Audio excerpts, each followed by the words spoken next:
argue, I didn't cry, I didn't ask him to reconsider. I just went upstairs, closed my bedroom door, and called my attorney. That was a Tuesday morning in October. By Friday afternoon, my daughter-in-law's name was already on a moving checklist she hadn't written herself. Let me back up. My name is Marilyn. I'm 67 years old. I spent 31 years working as a medical billing coordinator at a hospital outside of Columbus, Ohio. I raised 2 children in a 4-bedroom house on Clover Ridge Road, a house I bought with my husband, Wendell, back in 1989. We put 12% down. We refinanced once. We paid it off in 2014, the year before he passed. That house was mine, free and clear. My name, only my name, on that deed. I want you to remember that part. My son. I'll call him my son because that's what he is. Even now, he married a woman named Serena about 6 years ago. She's not a bad person. I want to say that clearly. She's not evil. She's just the kind of woman who looks at a paid-off house and sees an opportunity, and she married a man who never learned how to say no to her. They were renting an apartment in Westerville. Nice enough place, 2 bedrooms, 2nd floor, decent neighborhood. But when Serena got pregnant with their first, she started talking about space, more room, a yard, good school district, all the things that made sense. My son called me one Sunday after church. He said, "Mom, we've been thinking. You've got all that space over there. It's just you. What if we came and stayed for a little while, just until we get on our feet?" I remember standing in my kitchen, looking out at the backyard, at the garden Wendell and I planted together the first summer we moved in. I thought about the quiet. I thought about the mornings I had to myself. And then I thought about my son and about the baby coming, and I said yes. I told myself it would be temporary, 6 months, maybe 8, just until they saved enough for a down payment. That was 3 years ago. The first year wasn't bad. Serena kept things clean. My son helped with the yard. The baby, a little boy, and I love him more than I can put into words. He filled that house up in a way it hadn't been filled since my own children were small. I'd forgotten what it felt like to hear little feet on hardwood floors in the morning. I didn't mind the noise. I didn't mind sharing my kitchen, or my laundry room, or my Sunday afternoons. What I minded was the slow, quiet way things started to shift. It started small. Serena rearranged the living room furniture without asking. I came downstairs one morning and my grandmother's side table, the one with the clawed feet, the one that came over from Georgia with my mother's family, had been moved into the hallway because it didn't fit the flow. I moved it back. 2 weeks later, it was in the hallway again. Then, she started making comments about the kitchen. The cabinets were outdated. The countertops were old. She found a contractor online and left his business card on the counter with a sticky note that said, "Just in case you're ever thinking about it," with a little smiley face. I threw it away. My son started working longer hours around that time. Or maybe he always had, and I just noticed it more now that the house felt different. He'd leave early, come home after 7, eat dinner, watch television with the baby until bedtime. On weekends, he did yard work and watched football. He was a good father. He was a decent man. He just wasn't paying attention to what was happening inside his mother's house. Because what was happening was this: Serena had started to believe it was her house, too. Not in a legal sense. She never said that directly, not at first. But it was in the way she spoke to the contractor she eventually hired without consulting me.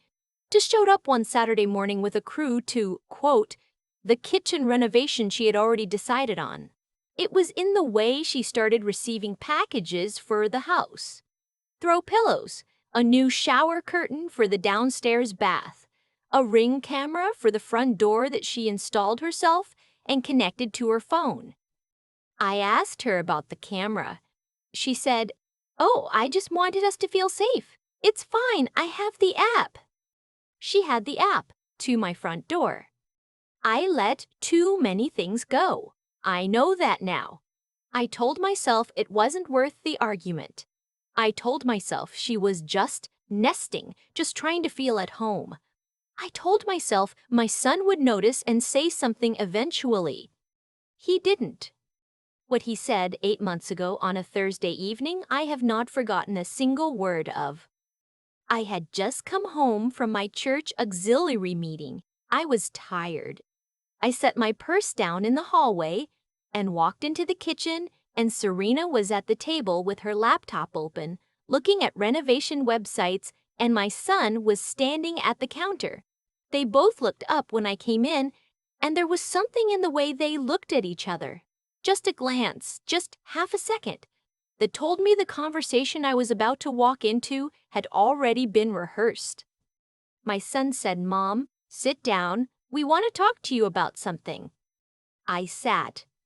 He said they'd been thinking. He said the house was big enough for all of us, but the layout wasn't working for a growing family. He said Serena had found a designer who could reconfigure the upstairs, turn the master bedroom, my bedroom, into a proper suite for them, and convert the smaller guest room into a space for me. My bedroom. The room where Wendell died. The room where I had slept for 32 years. He wanted to give me the guest room, the one with the single window that faces the neighbor's fence. I didn't say anything right away. I just looked at him. He kept talking. He said it would be better for the baby to be closer to them upstairs. He said the master had more closet space, and Serena needed the room. He said, and I remember this exactly, he said, "Mom, honestly, you don't need that much space. You're one person." I said, "This is my house." Serena looked down at her laptop. My son said, "I know, Mom, but we're a family. We're all living here together. We should be thinking about what works for everyone." I said, "Who owns this house?" He paused. He said, "You do, but." I said, "There's no but." He looked frustrated. He said, "You're being emotional about this." I said, "I'm being perfectly clear."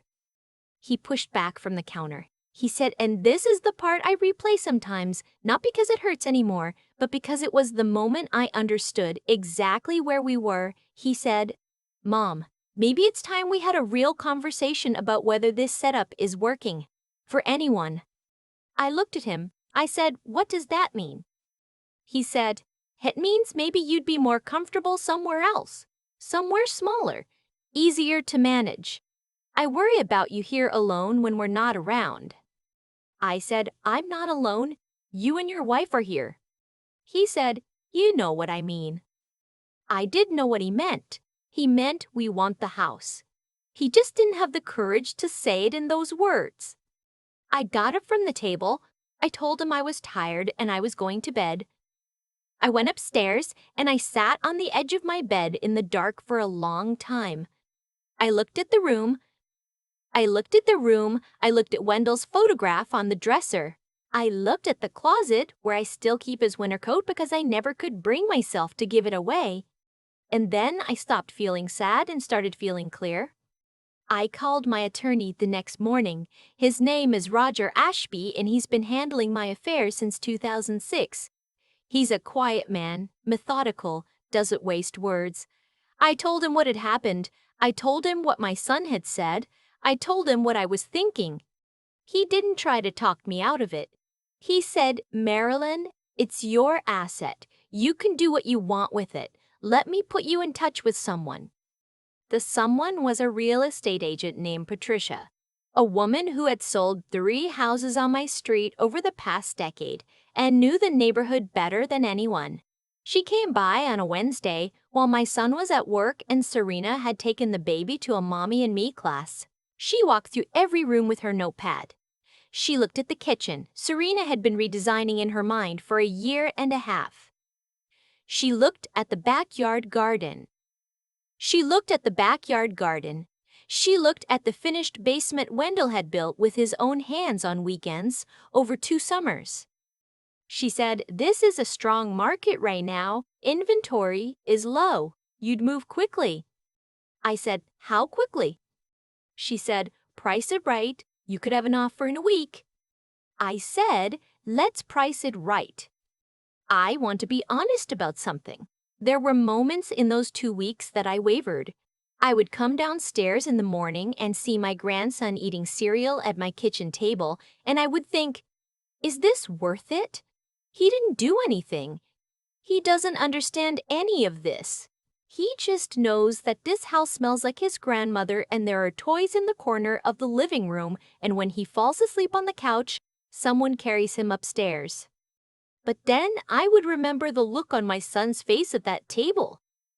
The way he said you're being emotional. The way Serena wouldn't meet my eyes. The way I had started tiptoeing around my own kitchen, my own hallways, my own mornings. I had given them a home. They had tried to take mine. I listed the house on a Thursday. My son works Thursdays. Serena takes the baby to her mother's on Thursday afternoons. I had the whole day to myself. Patricia brought a professional photographer.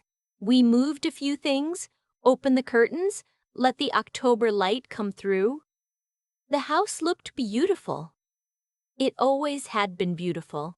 I just hadn't seen it clearly in a while, through all the noise of the past 3 years.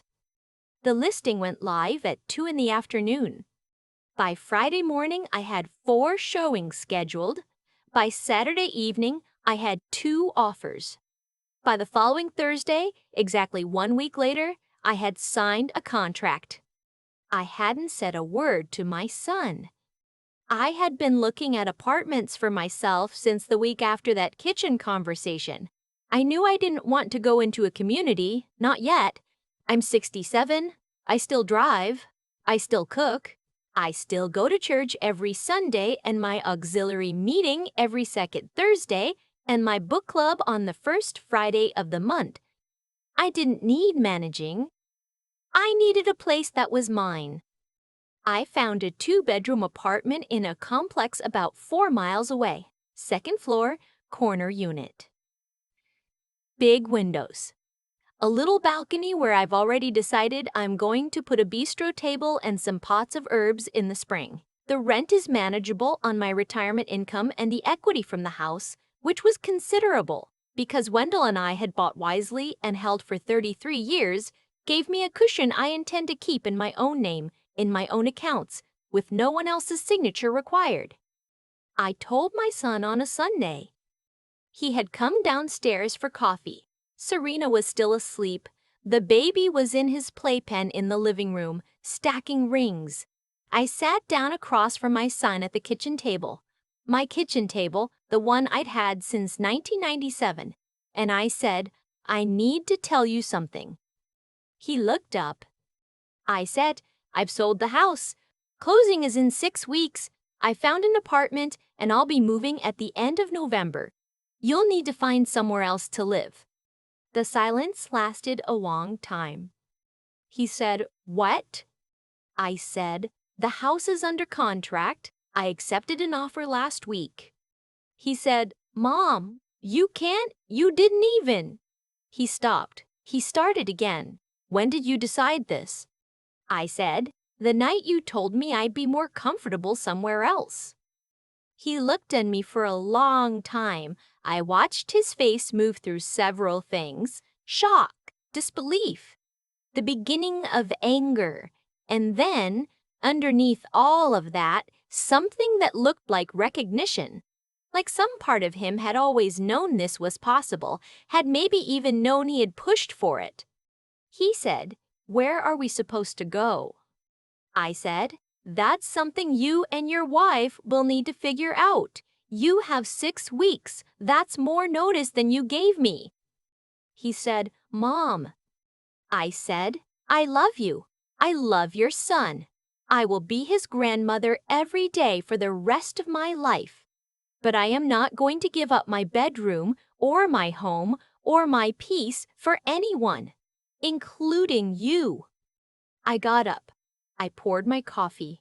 I went out and sat on the back porch in the October air, and I looked at the garden one more time, and I let myself feel everything I needed to feel.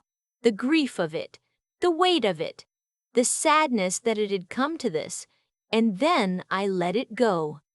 Serena came downstairs about an hour later. I could hear them talking in the kitchen, voices low, and I sat very still on the porch and I didn't go inside. They found a rental, a 3-bedroom house about 20 minutes away, decent school district, month-to-month lease while they figure out their next steps. My son called me 2 weeks after I told them, calmer by then, and he said, "I owe you an apology, Mom." What I said about you being more comfortable somewhere else, that was wrong. That was really wrong. I said, yes, it was. He said, I'm sorry. I told him I accepted it, and I meant it. Not because what happened was small, but because he's my son, and that's not a thing I'm willing to throw away. But acceptance doesn't mean forgetting. It doesn't mean the door is open to everything again. It just means I'm choosing not to carry the anger with me into the next part of my life. I moved into my apartment on the 22nd of November. My daughter came up from Atlanta to help me. We spent 2 days unpacking boxes and hanging pictures and finding the right place for every piece of furniture I'd chosen to bring. My grandmother's side table is in my living room, next to the window where it catches the morning light. Wendell's photograph is on my nightstand. My bedroom is mine. The first morning I woke up there, I lay still for a few minutes and listened. No sounds except the complex coming awake outside my window. A car. Somebody's dog. The heat coming on. It was the most ordinary sound in the world, and I felt something I hadn't felt in years. I felt at home. My grandson came to visit the following weekend. I'd set up a little corner for him with a basket of toys and a soft rug. He walked in, looked around, picked up a wooden puzzle, and sat down on the rug like he'd always been there. Children are like that. They don't need a house, they just need you. If you're watching this and you're in a situation that feels familiar, if someone has moved into your space, your life, your home, and you've started to feel like a guest in your own story, I want to say this directly. Your name on that deed means something. Your years of work mean something. Your peace means something. You are allowed to protect it, quietly, legally, without explanation and without apology. I didn't argue, I didn't beg, I just made a phone call. And everything that came after that was mine. I think about that October morning a lot, not with bitterness, I'm past that, but with a kind of quiet amazement at how clearly everything came into focus once I decided to stop waiting for someone else to do the right thing. What happened in that house didn't start with cruelty. That's the part people don't always want to hear. My son isn't a monster. Serena isn't a villain out of a movie. What they are is human. And humans, when they're comfortable, when nothing pushes back, will keep taking what's given until there's nothing left to give. That's not evil. That's just what happens when someone mistakes your silence for consent. I had been silent for too long.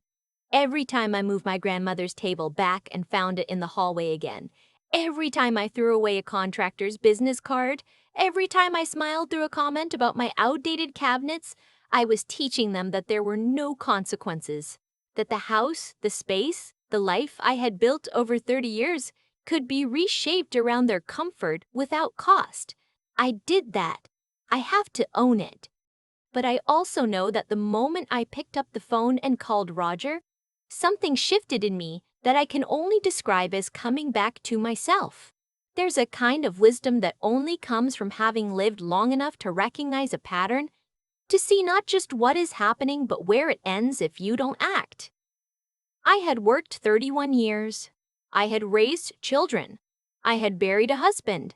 I had paid off a mortgage. I did not get to 67 years old by being foolish, and I was not about to let the last chapter of my life be written by someone else's ambition. That clarity, knowing what you're worth, knowing what you've earned, knowing when to move, that's not something anyone hands you. You build it. Slowly, over years, through every hard thing you survived and every decision you made anyway when you were afraid. By the time I sat across from my son at that kitchen table and told him the house was sold, I wasn't shaking. I wasn't second-guessing myself. I had done the work, the legal work, the financial work, and the harder internal work of deciding that my peace was not negotiable. And my son. I want to say this carefully, he grew from it. The apology he gave me 2 weeks later wasn't the apology of a man who'd been caught. It was the apology of someone who had finally, in the absence of a soft place to land, found the ground under his own feet. Sometimes the most loving thing you can do for the people you raised is to stop cushioning every fall. Let them feel what's real. Let there be a consequence. That's not harshness, that's respect. For them and for yourself. I wake up in my apartment now, and the first thing I hear is nothing that isn't mine. That is not a small thing. That is everything. If you're somewhere in the middle of a story like this one, if you're being slowly edged out of your own life, your own space, your own sense of self, I want you to know that doing something about it is not selfish. Protecting what you build is not cold. Knowing your own worth and acting on it, quietly and legally and without drama, is one of the most dignified things a person can do. You don't have to argue. You don't have to beg. You just have to decide.